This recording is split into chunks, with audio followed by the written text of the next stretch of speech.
بسم اللہ الرحمن الرحیم۔ السلام علیکم دوستوں، ادبستان میں خوش آمدید۔ اگر آپ ہمارے چینل پر نئے ہیں تو ہمارے چینل کو سبسکرائب کریں اور ساتھ موجود بیل آئیکن کو پریس کر دیں تاکہ آپ کو ہماری ہر اپڈیٹ پر وقت مل سکے۔ شکریہ۔ بسم اللہ الرحمن الرحیم۔ ملک شاہ سلجوق، مصنف اسلم راہی ایم.اے۔ حسن بن صبا اصفہان سے نکل کر کوہستان البرز کی پیچیدہ گھاٹیوں میں منتقل ہو گیا تھا۔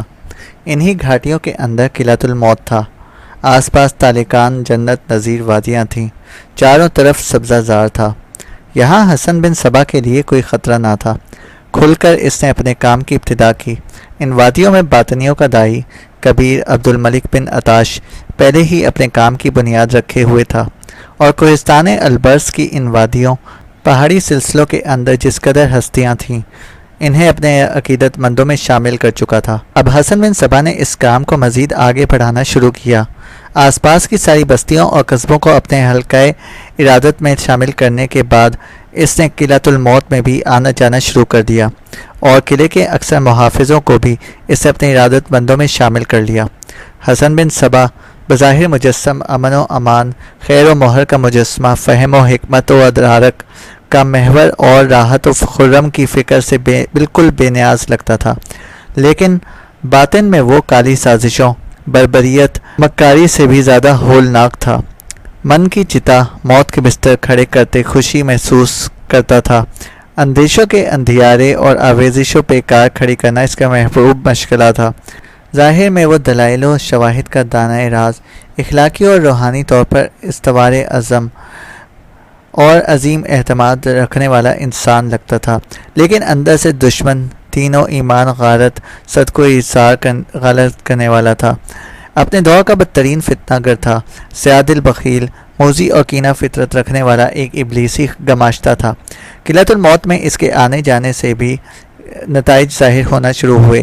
قلعۃ الموت کے جس قدر محافظ تھے انہیں آہستہ آہستہ اسے اپنے حلقہ ارادت میں شامل کرنا شروع کر دیا، یہاں تک کہ قلعے کا حاکم مہدی علوی بھی اسے اپنا درداشتہ رفیق اور ہم نفس و ہم قدم جانتے ہوئے اس کے حلقہ ارادت میں شامل ہو گیا۔ ایک روز حسب معمول حسن بن صبا قلعۃ الموت میں لوگوں کے ہجوم میں بیٹھا ہوا تھا۔ قلعے میں حاکم قلعہ مہدی علوی بھی اس کے سامنے تھا۔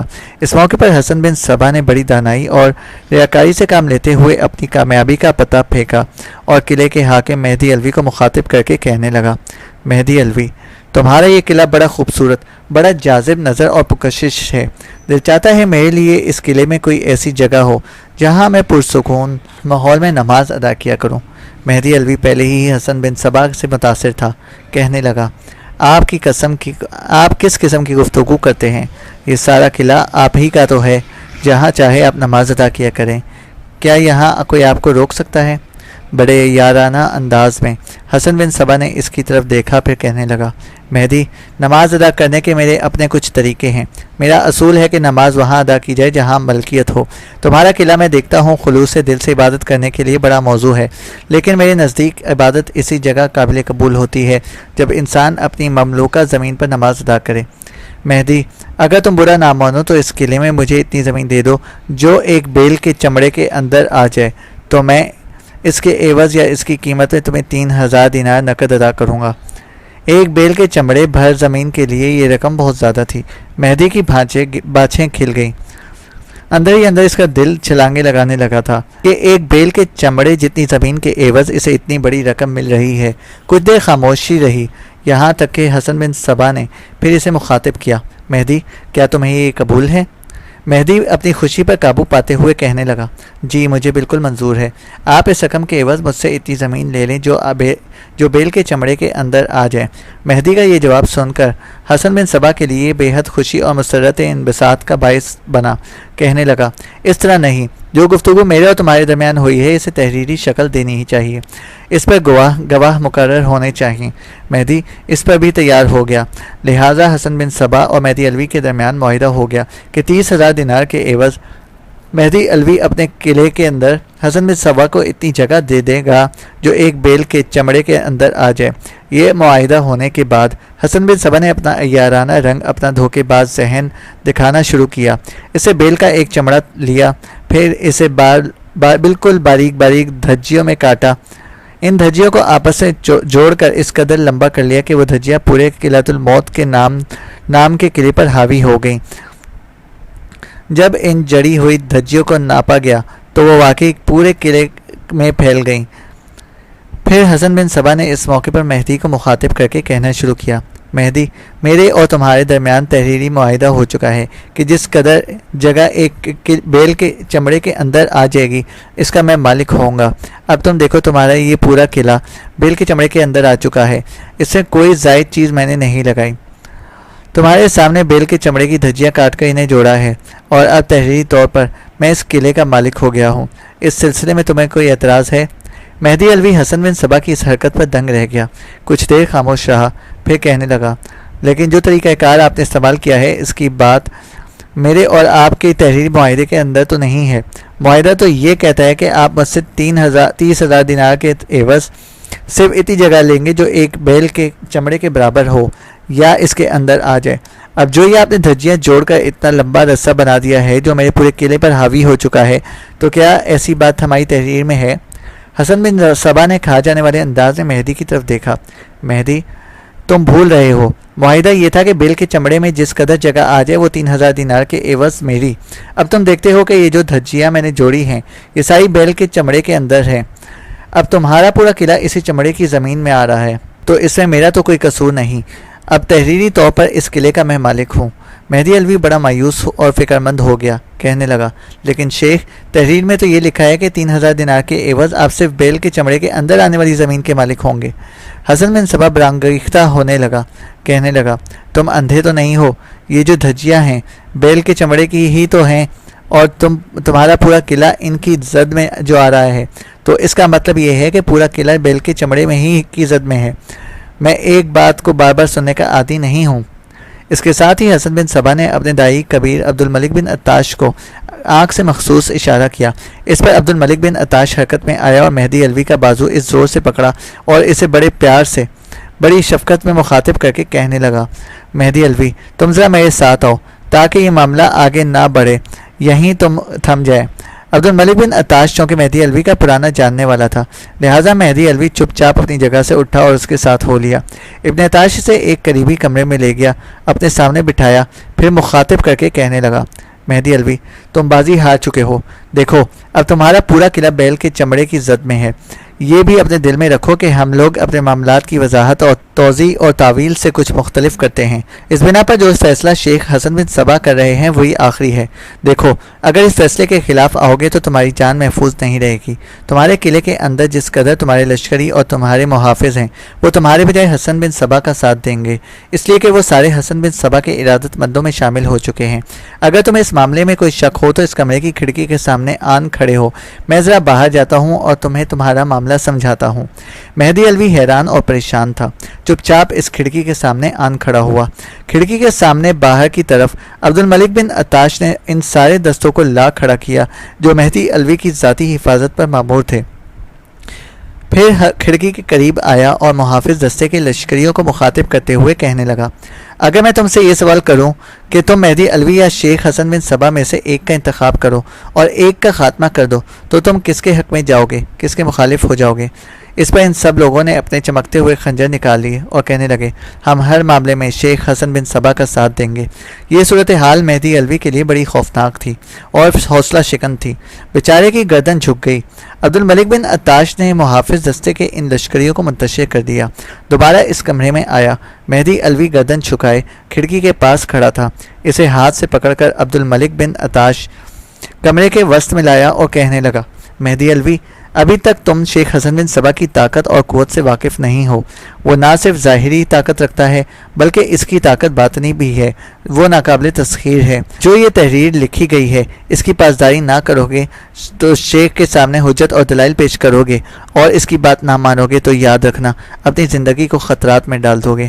میں ایک بھائی کی حیثیت سے تمہیں اچھا سود مند مشورہ دوں گا کہ ابھی میرے ساتھ شیخ کے پاس جاؤ، اس سے معذرت کرو کہ جو تھوڑی دیر پہلے وہاں بیٹھ کر تم نے بحث کی اس میں تمہاری غلطی ہے۔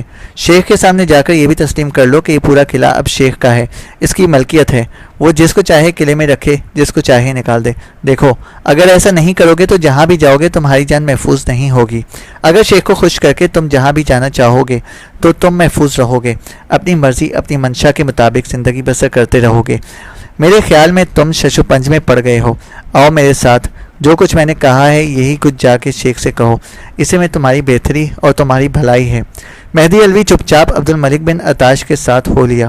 بازو سے پکڑ کر ابن عطاش نے دوبارہ اسے حسن بن صبا کے سامنے لا بٹھایا۔ مہدی علوی نے ایک نگاہ اپنے ارد گرد ڈالی، سب لوگ خونخوار نظروں سے اس کی طرف دیکھ رہے تھے اور اس کے ہاتھوں میں چمکتے ہوئے خنجر تھے۔ یہ صورتحال مہدی علوی کو خوفزدہ کرنے کے لیے کافی سے بھی زیادہ تھی۔ کچھ سوچا، پھر حسن بن صبا کو مخاطب کر کے کہنے لگا، شیخ، مجھ سے غلطی ہوئی جو میں نے آپ سے بحث کی۔ آپ کا فیصلہ میرے لیے آخری ہے۔ جو تحریر میرے اور آپ کے درمیان ہوئی ہے اس کے مطابق اب آپ قلعے کے مالک ہیں، میرا اس سے کوئی تعلق اور واسطہ نہیں۔ اب بولیں، میرے لیے کیا حکم ہے؟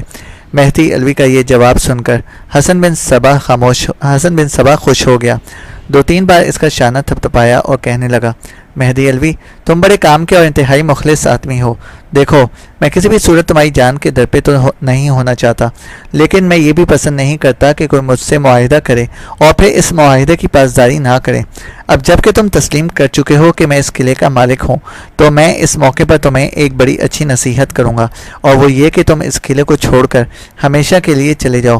میں تمہیں یہ نہیں کہوں گا کہ تم اس قلعے میں ہرگز نہ رہو، لیکن تمہارا یہاں رہنا تمہاری اپنی جان اور زندگی کے لیے خطرناک ہے۔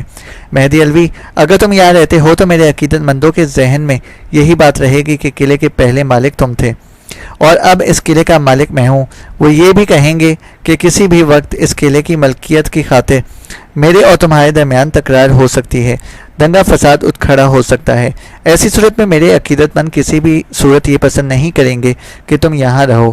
اگر تم یہاں رہو گے تو میرے عقیدت مند اس پر تمہارا خاتمہ کر دیں گے تاکہ اس قلعے کی ملکیت کا کوئی دعوے دار نہ رہے۔ بولو، تم کیا کہتے ہو؟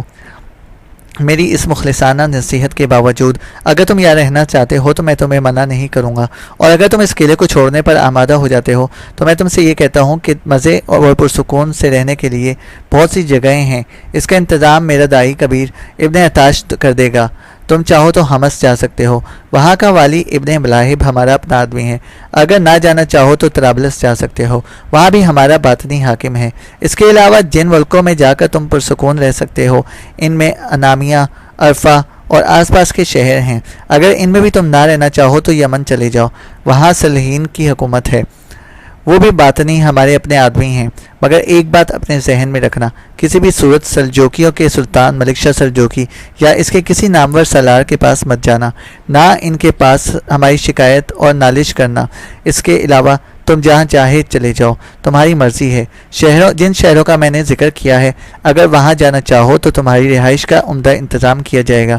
اگر تم اپنی مرضی سے کہیں جانا چاہو تب بھی ہم مزاحمت نہیں کریں گے، لیکن ایک بار پھر میں تاکیداً کہتا ہوں کہ تمہارے اس قلعے سے نکلنے کی واردات کی خبر یا شکایت کسی بھی صورت سلجوکیوں کے سلطان کے پاس نہیں پہنچنی چاہیے۔ اس کے علاوہ تم جو کرنا چاہو کرتے رہو۔ مہدی علوی اداس اور افسردہ ہو گیا، کچھ سوچا پہ کہنے لگا، شیخ، جن شہروں کا آپ نے ذکر کیا ہے میں ان میں سے کسی میں بھی نہیں جانا چاہتا۔ رہا سوال سلجوکیوں کے سلطان ملک شاہ سلجوکی کا، تو ان کے ساتھ میرا کوئی لین دین ہی نہیں ہے، نہ کبھی میں ان کے ہاں گیا ہوں۔ آپ مطمئن رہیں، میں کسی کے پاس شکایت لے کر نہیں جاؤں گا۔ میں ابھی اسی وقت قلعے سے نکل جانا چاہتا ہوں، اور میرے کچھ جاننے والے ہیں، ان کے پاس جا کے میں باقی ماندہ زندگی عزلت نشینی اور گوشہ نشینی میں گزارنا چاہتا ہوں، بس یہی میری آرزو ہے۔ مہدی علوی کا جواب سن کر حسن بن صبا خاموش ہو گیا، اور پھر اسی وقت مہدی علوی اپنی جگہ سے اٹھ کھڑا ہوا، اپنا ضروری سامان اور بڑھیا بستر سمیٹا اور ہمیشہ کے لیے قلعۃ الموت سے نکل گیا۔ رات گہری ہوتی جا رہی تھی، چاند اور ستاروں کی تابناکی اور درخشندی دھند کی طرح کھا جانے والے اندھیروں کے ساتھ برسر پیکار تھی۔ صاف آسمان پر رات کی گہری خاموشی میں چاند اس طرح چپ اور خاموش تھا جیسے خمیدہ کمر بوڑھا سر جھکائے نہ جانے زندگی کے کون سے گم شدہ جواہر کی تلاش میں ہو۔ ایسے میں سمرقند کا حاکم ابو طاہر خوارزمی اپنی رہائش گاہ میں عشاء کی نماز پڑھنے کے بعد داخل ہوا۔ ابھی وہ صدر دروازے کو زنجیر لگا کر تھوڑا پیچھے ہٹا تھا کہ دروازے پر دستک ہوئی۔ ابو طاہر مڑ کر دروازے پر آیا۔ دروازہ کھولنے سے پہلے اس نے ہلکی سی آواز میں پوچھا، کون ہے؟ باہر سے رازدارانہ سی آواز سنائی دی، ابو طاہر دروازہ کھولو، میں انس ہوں۔ ابو طاہر نے دروازہ کھول دیا۔ دروازہ کھلتے ہی سمرقند میں لشکریوں کا سالار اعلیٰ امیر انس اندر داخل ہوا۔ اسے دیکھتے ہی ابو طاہر کسی قدر فکر مند ہو گیا، تاہم دروازہ اس سے بند کیا اور وہیں کھڑے کھڑے اس سے پوچھ لیا، انس میرے بھائی خیریت تو ہے؟ انس سنجیدہ تھا، کہنے لگا، پہلے چل کر دیوان خانے میں بیٹھتے ہیں، اس کے بعد میں آپ کو بتاتا ہوں کہ اس وقت میں نے آپ کو کیوں زحمت دی ہے۔ دونوں آگے چل دیے، دیوان خانے میں جا کر بیٹھے۔ پھر ابو طاہر نے انس کو مخاطب کیا، اب کہو میرے بھائی کیا بات ہے؟ تمہارا اس وقت آنا کسی علت کے بغیر نہیں ہو سکتا۔ امیر انس نے کچھ سوچا پہ کہنے لگا، ابو طاہر میں پہلے بھی 2 بار تمہارے پاس حقیلہ تنظیم کے سربراہ عین الدولہ کی شکایت کر چکا ہوں، لیکن میری ان شکایت کا کوئی ازالہ نہیں ہوا۔ اب عین الدولہ اپنی حدود سے باہر ہو کر پھیلنا شروع ہو گیا ہے۔ اس کا خبث باطن اس قدر بڑھ گیا ہے کہ اس نے لشکر کے اندر بھی ایک دوسرے کے خلاف نفرت کے انگارے انات کے طوفان کھڑے کرنے شروع کر دیے ہیں۔ ابو طاہر یہ عین الدولہ اور اس کی تنظیم کے لوگ زہر میں بجھے ہوئے خنجر اور علم انگیزیوں کی چمکتی ہوئی خون انیوں سے بھی زیادہ ہولناک اور خوفناک ہیں۔ ان کی اوباشی اور عیاشی کے سامنے کسی کی عصمت و عفت محفوظ نہیں ہے۔ اگر ان کا کوئی بندوبست نہ کیا گیا تو ابو طاہر یاد رکھنا کہ یہ خشونت آمیز ظلمت کی پرچھائیاں بن کر سمرقند کے چپے چپے پر پھیل جائیں گے۔ انس کے ان الفاظ پر ابو طاہر تھوڑی دیر تک گردن جھکا کر سوچتا رہا، فکر مند اور پریشان ہو گیا۔ پھر آہستہ آہستہ اسے گردن سیدھی کرتے ہوئے انس کی طرف دیکھا اور اس کو مخاطب کر کے کہنے لگا، انس جو کچھ تم کہتے ہو درست ہے، میں اسے بھی تسلیم کرتا ہوں کہ تم تیسری بار عین الدولہ کی شکایت لے کر میرے پاس آئے ہو، لیکن یہ مت کہنا کہ میں نے اس کا کوئی ازالہ نہیں کیا۔ جو کچھ میں کر سکتا تھا وہ میں نے کر دیا، لیکن لگتا ہے حالات میری گرفت سے باہر ہوتے جا رہے ہیں۔ مگر یہ تو کہو کہ کیا آج کوئی نیا معاملہ اٹھ کھڑا ہوا ہے؟ انس کچھ دیر خاموش رہا، پھر سوچتا رہا، پھر کہنے لگا، ابو طاہر لگتا ہے سمرقند شہر آتش و خون کے شعلوں کی طرف بڑھ رہا ہے۔ ہوا یوں ہے کہ آج مغرب کی نماز کے بعد حقیلہ تنظیم کا سربراہ عین الدولہ اور اس کا نائب غازان حربی دونوں میرے پاس آئے اور انہوں نے اتنی جرأت و جسارت سے کام لیتے ہوئے مجھے اپنی خفیہ تنظیم حقیلہ میں شامل ہونے کا مشورہ دیا۔ ابو طاہر میں ایک بار پہلے بھی تم پر انکشاف کر چکا ہوں کہ یہ عین الدولہ اور اس کا نائب غازان حربی دونوں سمرقند کے لشکریوں کے اندر پھوٹ ڈال رہے ہیں اور لشکر کے ایک بڑے حصے کو انہوں نے اپنی حقیلہ تنظیم کا ہمنوا بنا لیا ہے۔ اب میں تم پر یہ نیا انکشاف کروں کہ سمرقند میں شہر کے دفاع کے بعد کے وقت جس قدر لشکر ہمارے پاس ہے، اس سے کہیں بڑا لشکر عین الدولہ کی حقیلہ تنظیم کا ہے۔ پھر سب سے بڑی اور بری بات جو ہو رہی ہے وہ یہ کہ ہمارے لشکر کے اندر بھی بغاوت اور سرکشی کے آثار پیدا ہو رہے ہیں۔ لشکر کے اکثر چھوٹے سالار جن کا تعلق حقیلہ تنظیم سے ہو چکا ہے وہ میرا کہا ماننے سے انکار کرتے ہیں اور ان میں سے اکثر تو مجھے آنکھیں دکھانے لگے ہیں۔ ایسی صورت میں اپنے فرائض کیسے انجام دے سکتا ہوں؟ ابو طاہر میری بڑی بدقسمتی کہ میں سمرقند میں رہ گیا۔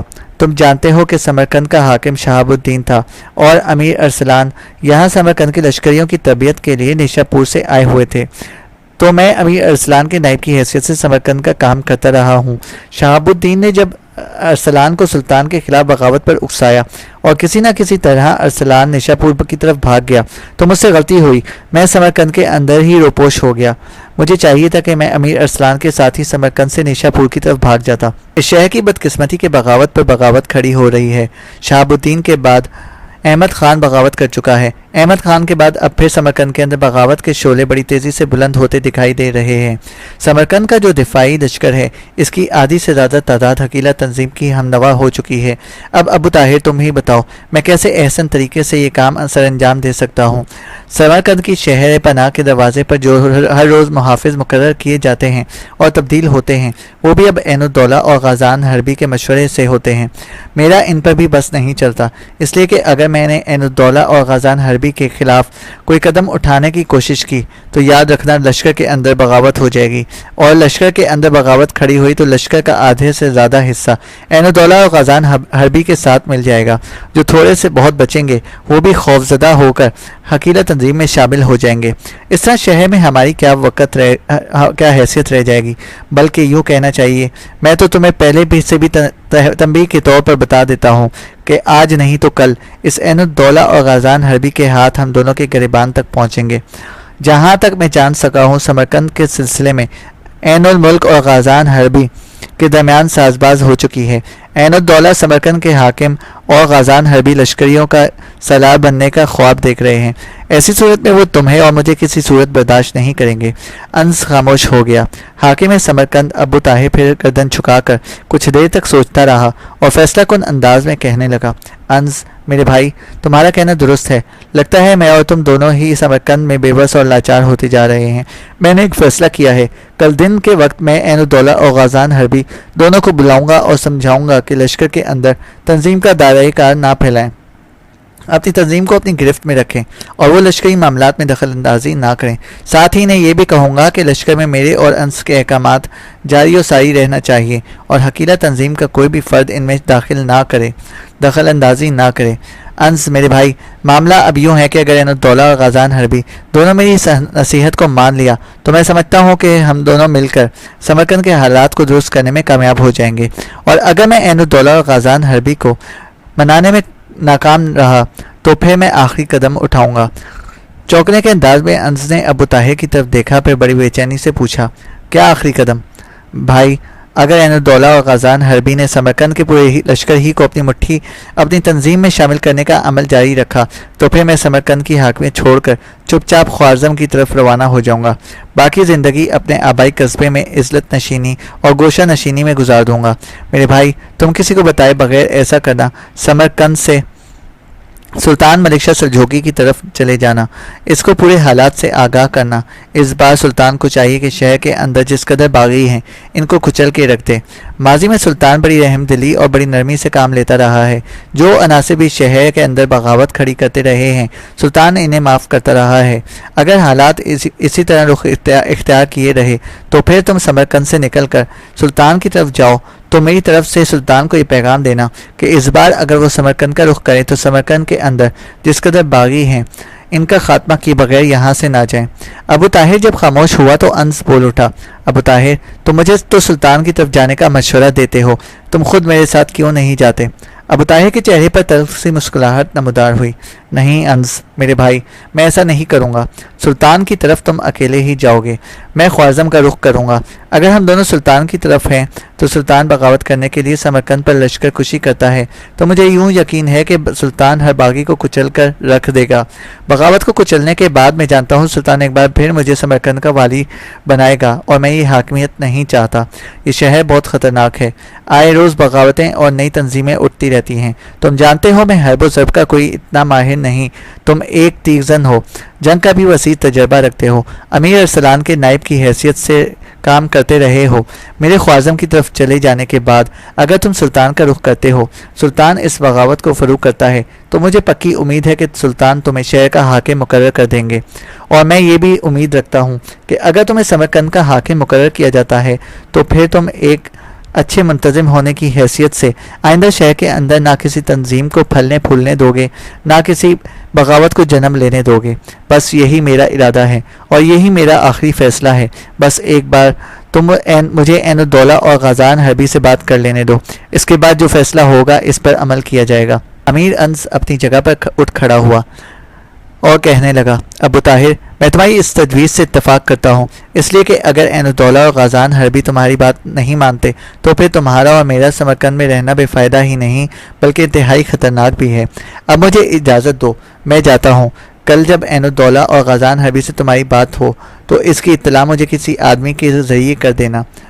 میں لشکر گاہ میں ہی ہوں گا، تمہارے پاس نہیں آؤں گا، اس لیے کہ اس طرح عین الدولہ اور غازان حربی ہمارے متعلق مزید مشکوک ہو جائیں گے۔ مجھے امید ہے کہ وہ تمہاری بات نہیں مانیں گے، اس لیے میں آج رات ہی سلطان کی طرف جانے کے لیے اپنی تیاریاں مکمل کر لوں گا۔ ابو طاہر نے اس بات سے اتفاق کیا، پھر امیر انس وہاں سے نکل گیا۔ اگلے روز سمرقند کے والی ابو طاہر نے حقیلہ تنظیم کے سربراہ عین الدولہ اور اس کے نائب غازان حربی کو بلایا۔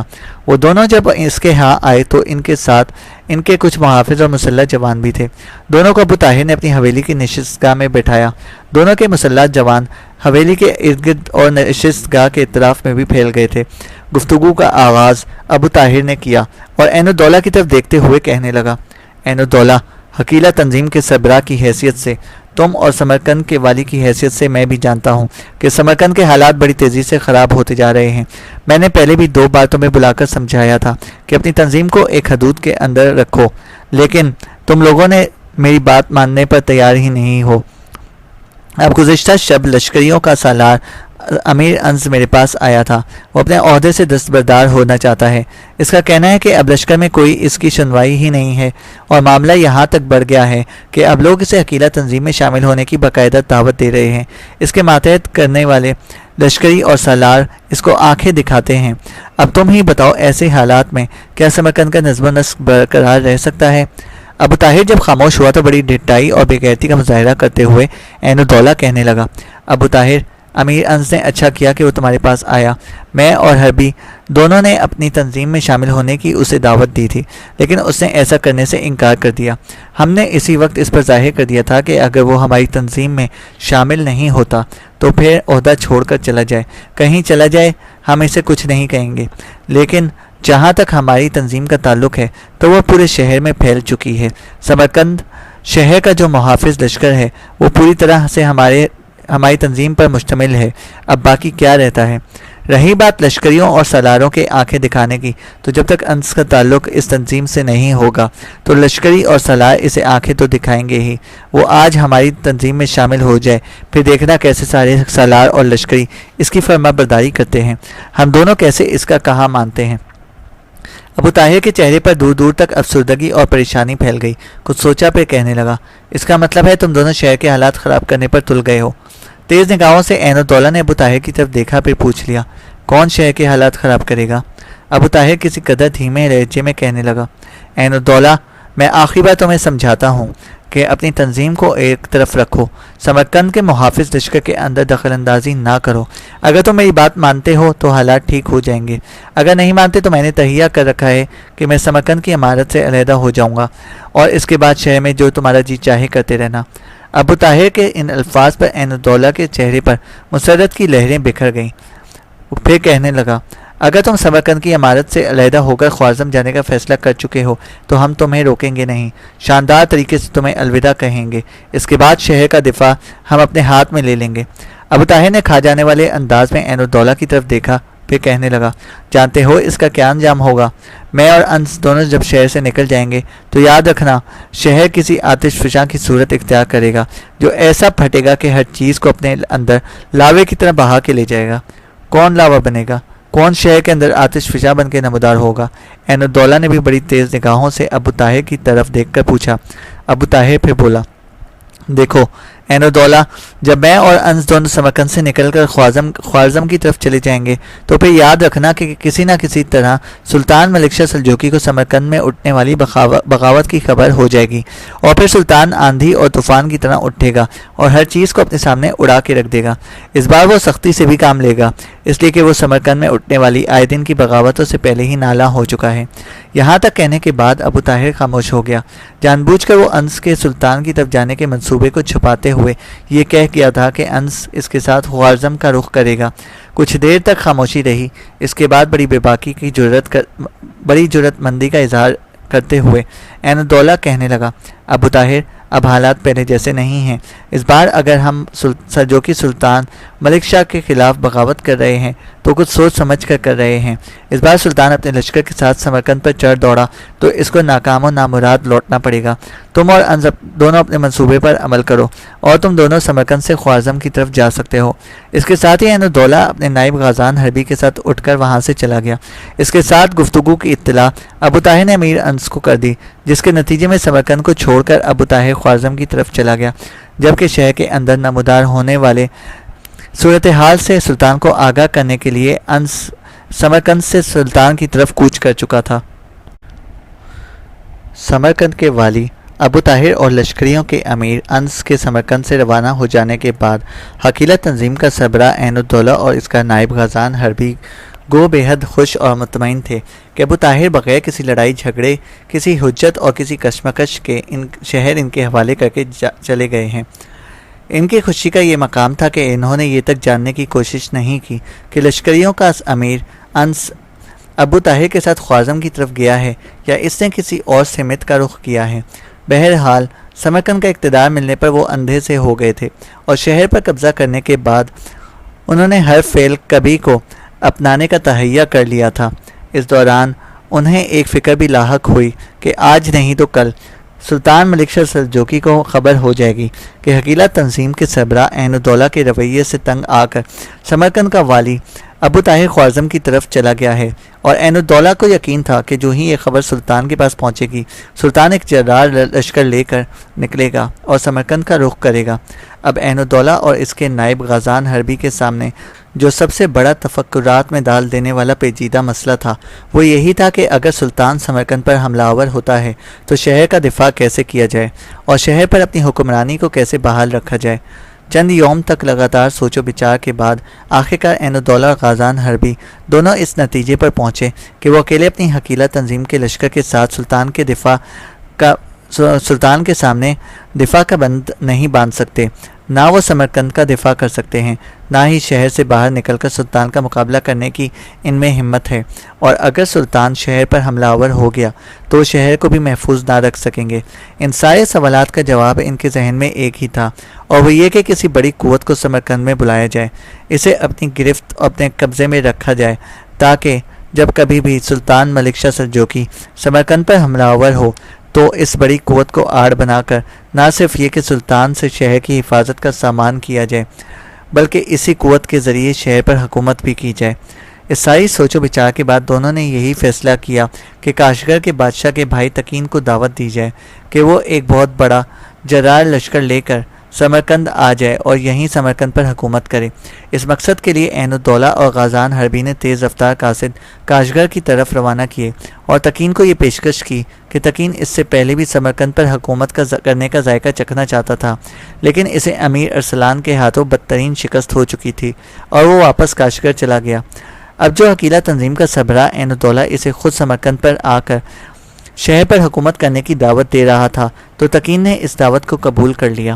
ایک بہت بڑے اور جرار لشکر کے ساتھ وہ کاشغر سے نکلا اور سمرقند میں داخل ہونے کے بعد شہر پر اس نے قبضہ کر لیا۔ تکین بھی بڑا جنگجو، بڑا دانا اور اناپرست انسان تھا۔ سمرقند کے سارے انتظامات اپنے ہاتھ میں کرنے کے بعد ہر کام کو اس نے اپنی مرضی سے چلانا شروع کیا۔ اس کا یہ کھیل حقیلہ تنظیم کے سربراہ عین الدولہ کی مرضی کے منافی تھا۔ تکین نے یہاں عین الدولہ کے خلاف بھی سازش کی۔ اس نے اندر ہی اندر غازان حربی کو اپنے ساتھ ملا لیا اور عین الدولہ کے خلاف ساز باز کرنے لگا۔ تکین نے جب دیکھا کہ اس سے چھٹکارا حاصل کرنے کے لیے عین الدولہ ساز باز کرنے لگا ہے تو تب اس نے عین الدولہ کو موت کے گھاٹ اتار کر اپنے اس دشمن کا خاتمہ کر دیا۔ اب حقیلہ تنظیم کا سربراہ غازان حربی بن گیا، جو ہر معاملے میں تکین کی ہاں میں ہاں ملانے لگا تھا۔ اس طرح گویا سمرقند کو سلجوقی دائرۂ اختیار سے نکال دیا گیا۔